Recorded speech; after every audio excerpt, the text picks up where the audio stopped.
Now, he was once an influential voice in the ruling APC party, a key founding member, in fact, and an arch advocate of its values, whatever those may have been, which he hoped would help shape a new Nigeria. Dr. George Moghalu was, after all, the National Auditor of the APC and was later appointed as the new Managing Director and CEO of the National Inland Waterways Authority by President Buhari.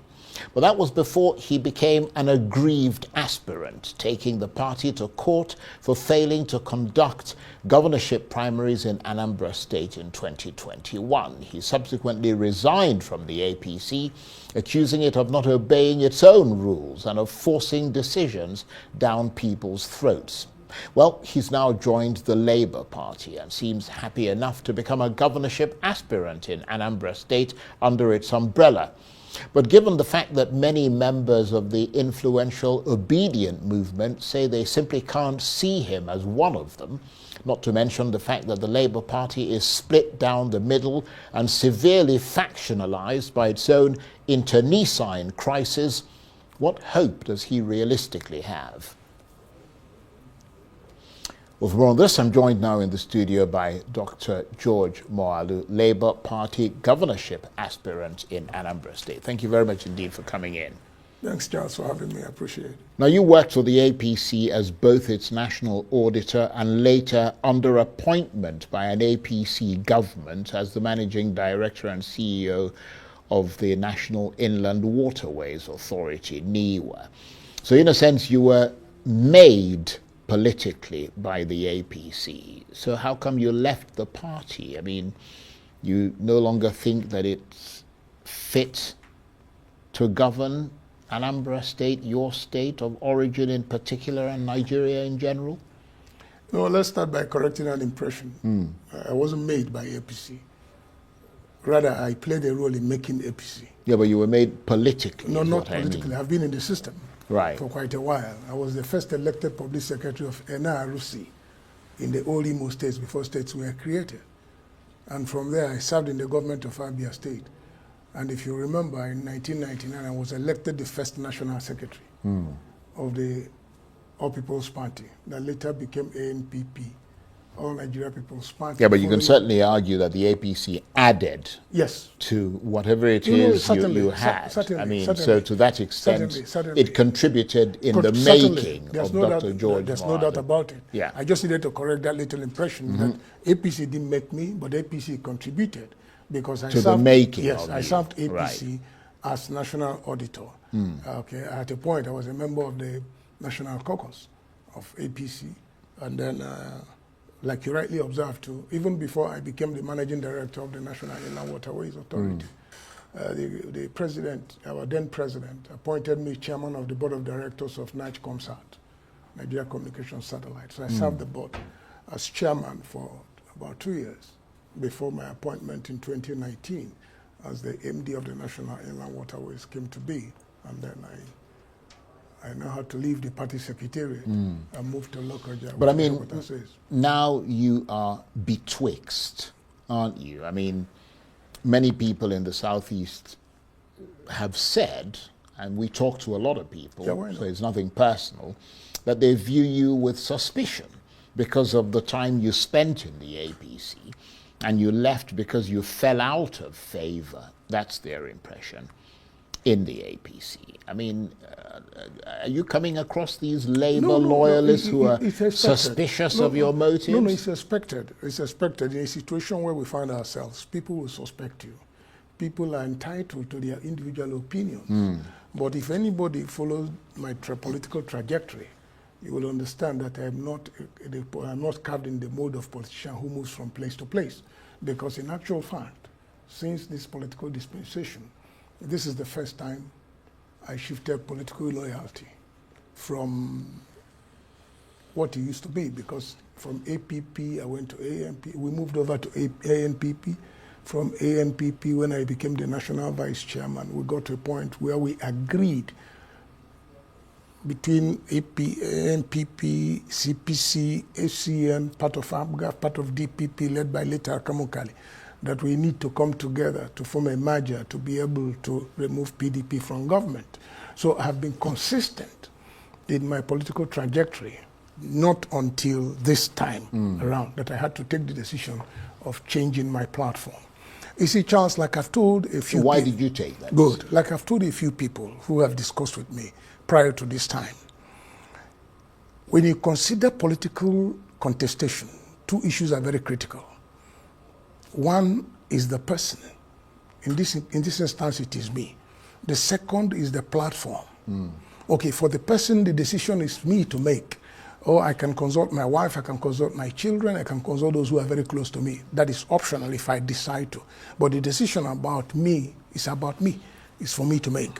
But when you talk about political platform, it goes beyond you. It requires quite a world of consultation, your political associates, your friends, the electorate and things. So for me now to take a decision to run an election in Anambra State, which is now beyond me as a person, I needed to do that level of wide consultation, after which we came to the conclusion that the best option for us as a team that I'm representing was for me to run on the platform of Labour. But there are insiders within the Labour Party, are there not, who are not only shocked by your defection from the APC, but who refuse to believe that you are the real deal? I mean, they're worried that the APC might have sent you as the, I'm sure you've heard it, the proverbial fifth columnist to disorganize the party in Anambra State, whether you win or lose the nomination as governorship candidate. I mean, what do you have to say to that? No, it's expected. You see, we are talking of political contestation. So people who are also interested in the position you're seeking are entitled to those views and opinions. Yeah, but how do you dispel those? No, fine. It's about getting your record to the public domain. Right. It's about constant engagement. It's about talking with the people. It's about reaching out to the people. And they understand who you are. Those who know me as a person who have encountered me one way or the other will not buy that narrative. But those who don't know me will require further explanation. And that is why, that's what the campaign is. Well, I mean, that's why you're here, to give that explanation. You still haven't told us why you left the APC. That's why I told you that I left APC because I felt that I had a better platform to realize my ambition. Right. So you simply just switched from one party to the other because you wanted to Good. After wide consultation, because if you remember, I started by telling you that whenever there is a political contestation, two issues are very critical. One is the person, the other is the platform. And when it involves the platform, it involves more people because you are going to get people to work with you to realize that ambition. So no sense of commitment to the APC? It's not about sense of commitment this time around. It's about the reality on the ground. It is about addressing the issues as I'm confronted with. I had run an APC platform, don't forget. Like you mentioned in 2021, okay? We like you started, we talked about running on that platform. We bought forms, we got ourselves together, we presented ourselves to our people, and an opportunity was provided for them to make an assessment and decide who they think can represent their interest well. But the party scuttled that process completely. It got to the extent where I, in an attempt to prove my point, went to court. The case even went up to the point of from High Court to the Appeal Court, from Appeal Court to Supreme Court. At the end of the day, the court confirmed my position that no primaries were held because we made rules that we didn't keep the terms of the rules. At the end of the day, the court ruled that there was no primaries. And you expect to get better treatment in the Labour Party? Yes, I'm hopeful. Because it is a very divided party. Yes, I am very hopeful. I am very hopeful. You see, I get a little worried when people talk about party division. I get a little bit worried because I've been in the system. I've been in party administration for quite a while. I'm quite experienced in it because apart from when I left to go to NIWA as managing director, from 1999 I've been constantly in party leadership and party administration, being national secretary, moving to being vice chairman, moving from vice chairman to being national auditor and what have you. So I have been in the system, I understand it. Political parties are human organizations, and the likelihood of interest clashing, ambitions clashing is there. So what is happening in Labour today, from my own observation, is that interests are clashing because it's a human organization. And because a human organization, discussions will be held at a particular point in time, these issues will be resolved. All other parties have their own internal challenges. The difference between Party A and Party B is how do you manage these challenges. But as to whether the challenges will come, certainly they will come. But you do know that there are parties that haven't survived those challenges. Oh yeah, sure. That's what I said. That what differentiates Party A from Party B is how you manage those challenges. All right? Of course, you know that to win, I mean, let's assume the Labour Party is together enough to, you know, move forward in Anambra State and, you know, with the sort of primaries and all the rest of it. To win the nomination in the Labour Party in Anambra State, do you think you need the blessing of Peter Obi, whose home state it is?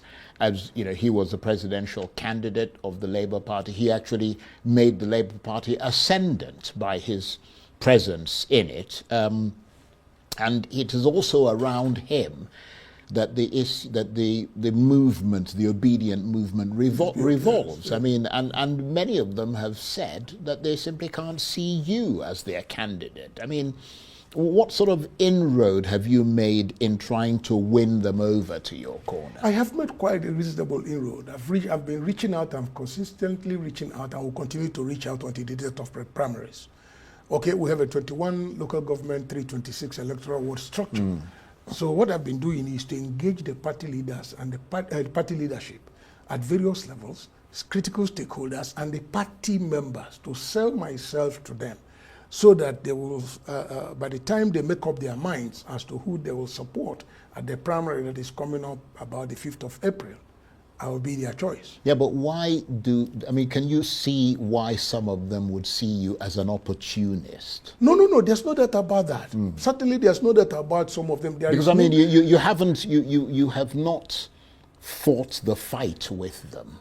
No. You haven't been there in the trenches with them, and you've just come after they've created something. Yeah.